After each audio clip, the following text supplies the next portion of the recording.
இன்னைக்கு நாம ரொம்ப சத்தான அதே சமயம் ரொம்ப சுவையான உளுத்தங்கஞ்சி எப்படி பண்றதுன்னு பார்க்கலாம்.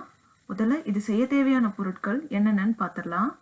உளுத்தம்பருப்பு ஒரு கைப்பிடி அளவு, வெல்லம் ஒரு 3 டேபிள் ஸ்பூன், தேங்காய் விழுது 3 டேபிள் ஸ்பூன்.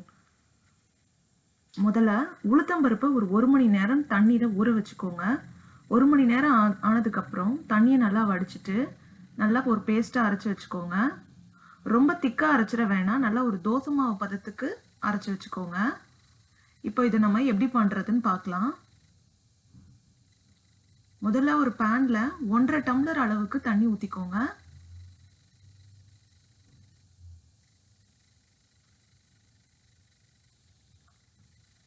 இந்த தண்ணியை நல்லா கொதிக்க வச்சிடலாம்.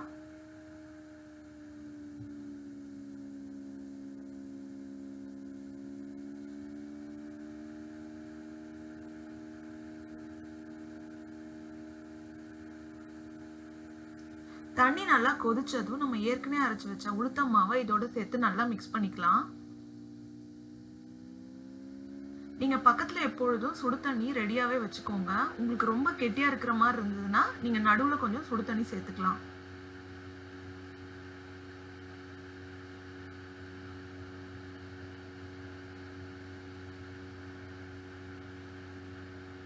இப்போ நான் கொஞ்சமா சுடு தண்ணி சேர்த்துக்கிறேன்.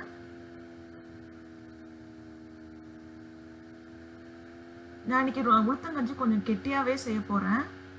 நீங்க வேணும்னா கொஞ்சம் தளர்த்தியா செஞ்சுக்கலாம். சுடு தண்ணி அதுக்கேற்ற மாதிரி ஆட் பண்ணிக்கோங்க.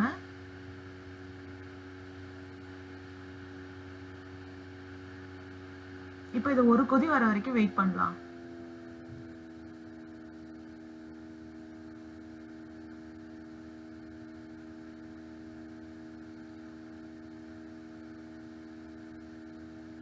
இப்போ ஒரு கொதி வந்துருச்சு. மாவு இப்போ நல்லா வெந்திருக்கும்.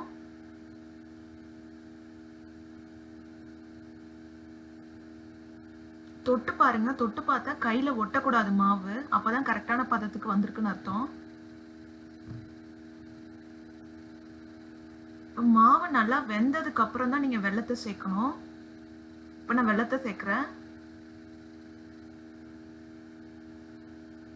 வெல்லம் உங்க டேஸ்ட்டுக்கு ஏற்ற மாதிரி நீங்க கூட்டவோ குறைச்சவோ செஞ்சுக்கலாம்.